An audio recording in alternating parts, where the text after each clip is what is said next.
Hey, what's going on, everybody? I am back once again with another movie review, and today I'm going to finish up my Bill and Ted uh, movie reviews with the third installment, and that being Bill and Ted Face the Music. So, this is our third installment, and I have to say, for a sequel that took so long to be made, I definitely feel like it was more of a fan service and felt a lot better than, say, Dumb and Dumber 2. Dumb and Dumber 2, I think, was a terrible movie. I feel like that it was more of a cash grab than a fan service, and I feel like it was just they waited too long. But with Bill and Ted, I feel like they didn't wait too long. I feel like it was right. I feel like the story itself made a lot more sense, and I do like that there is kind of a passing of the torch that could open up a potential Bill and Ted spin-offs. And I do like the fact that it felt more like a fan service, that they were able to just slide into these roles again and just have a good time. That's how I felt watching this movie, and I was very entertained. So the plot for this seems to be taking like little elements from both movies. There's an issue with time. Basically, people, in one time period are basically, kind of like disappearing from existence and are popping up in different time periods. So, like, an example, say Jimi Hendrix ends up disappearing from the 70s and shows up in our time, or he shows up in the 1920s and things like that. So, because of all this, it's causing basically the end of the world, I guess is the best way to put it. So, we meet Rufus's daughter, whose her mom is basically stating that they either need to get Bill and Ted to create the music that would bring world peace, or to basically kill him. And she does eventually send a robot to kill them. And she travels back to the past to let Bill and Ted know. So Bill and Ted have to take the phone booth to, basically, you know, find a way to create that music. So they travel to like different times of their selves. They meet different versions of themselves through so many decades, and it's very, very interesting. We have Bill and Ted, who basically, they're the wives, the princesses, I guess is the best way to put it. They divorce them, they move on, they're just washed up. Then they're, you know, breaking into Dave Grohl's house, and eventually they're in prison, all jacked up, and it's just an absolute wild ride. We even get like old versions of them in a like old retirement. Um, Basically it's like a future version of them in some way, and it was just great to see them play these different versions of themselves. I really had a good time with that. Excuse me. At the same time as they're doing this and they're escaping this robot trying to kill them, we have Bill and Ted's daughters who are trying to get a team of their own to help create this music to help their fathers. And excuse me, I had Whataburger earlier, so it's you know burping up. Um, as I was getting to my point and being interrupted, basically they're going to different time periods to help. They get like Jimi Hendrix as a prime example, and eventually this leads them to have the biggest concert. Basically the biggest concert in the world. What I do like, they get to see Death again, and we kind of get a glimpse of what's happened between the three of them. So if you watch the first movie, you will see specifically during the credits, that Wild Stallion became successful, Death became successful and had his own solo career, and through that time, from that to now, we kind of find out what's going on. You find out that Death tried to take the Wild Stallion name, tried to take them to court, and it's just pretty interesting. They're no longer friends, but they kind of work things out and become the trio that they once were. I do like that. William Sadler, again, steals the show. His character is fantastic. I like what he does in this one. Just some of his moments are fantastic, and you know, he looks like he hasn't even aged one bit reprising this role. What I also like, and this is going to be a little spoiler, but Ted's father finally finds everything out and realizes that Bill and Ted have been telling the truth the whole time. So at the beginning of the film, Missy, played by the same actress from the first two movies, she's marrying. I want to say it's Ted's brother. Um, and it's kind of they kind of make jabs at the first two movies. Oh yeah, she was married to Bill's father and the Ted's father, and now she's married to Ted's brother.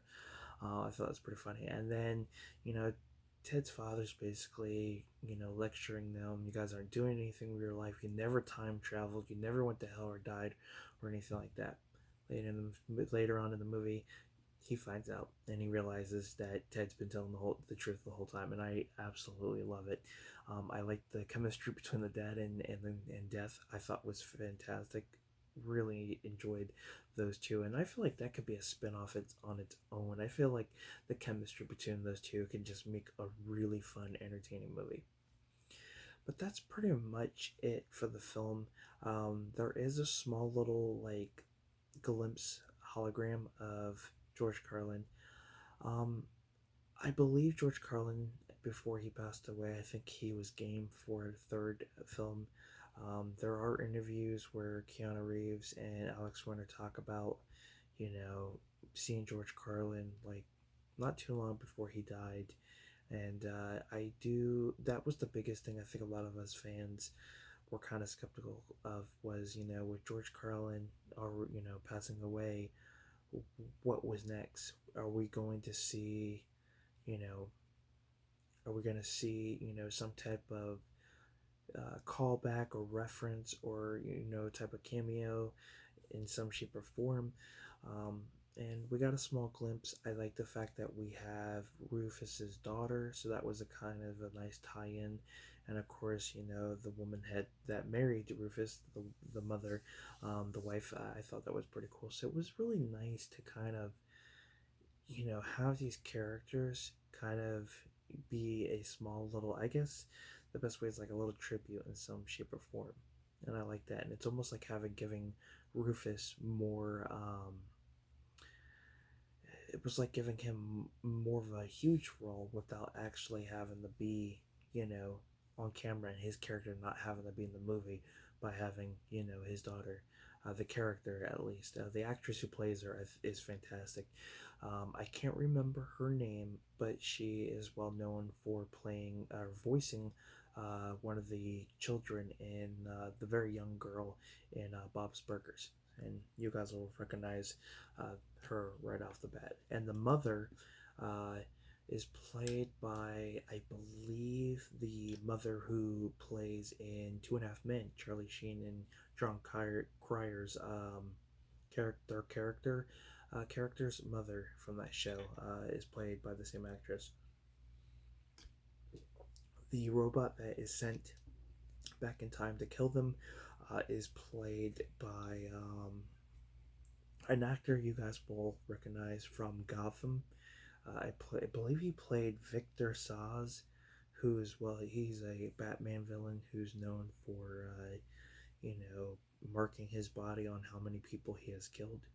And he's also in the Bill Hader series Barry. Um, he's also in that, and you guys will know exactly who he is. He was fantastic in this movie. The character he played was just really, really funny. Um, and that's pretty much it. Um, I don't think there was a whole lot I didn't like about this movie. Um, yeah, I feel like, yeah, there are moments I feel like they waited too long. Of course, the actress, now a lot of people did not return. The original actor who played Ted's brother did not return for this. The original actresses who portrayed the princesses In the second film, they did not return for this. We had two new actors. You'll recognize who they are right off the bat. Um, but yeah, it just it definitely has its moments, and it definitely felt um, a little off at times, but it was still enjoyable, and I still had a good time with it. Now, I've seen other reviews for this, and a lot of people don't like it. They felt that it was, basically it took too long to make another sequel, and I don't feel like that was the case. Yes, it took too long, but I feel like they gave the fans what they wanted. We've all been wanting to see a third Bill and Ted, just the time wasn't right. And it's kind of similar to looking at like other movies in that way. Not necessarily a sequel, but maybe a prequel of some sort. We've been told and waited, and then eventually we get it. But I feel like this was more of a fan service. I feel like everybody, kind of slid into the rules without any issues, and yeah, wish I could say more. It's a fun movie. It's worth checking out. At least once if you're interested. Me, I've always enjoyed the Bill and Ted films. They're fun movies, and with the success of them, came comic books, a toy line, an animated series, a video game, and a short-lived live-action series. I do believe you can watch some episodes of the live-action series and the animated series here on YouTube. Um, but yeah, they've gotten multiple home video releases on VHS, DVD, and Blu-ray. There's also two 4Ks overseas for both Excellent Adventure and Face the Music. So yeah, Bill and Ted, an idea of two friends who came up with this idea and turn it into something big. And I'm glad we finally got that third movie. So I want to thank you guys for tuning in to this review. I hope you guys enjoyed. Would love to hear your thoughts, so definitely leave a comment down below. Don't forget to subscribe to the channel and give this video a like. Much appreciated. And that wraps up my Bill and Ted uh, reviews. So I don't know what's next on my reviews. I may start with the Harold and Kumar films. I don't know. It's kind of up in the air, but those will eventually come if I don't do them now. But till next time, guys, take care.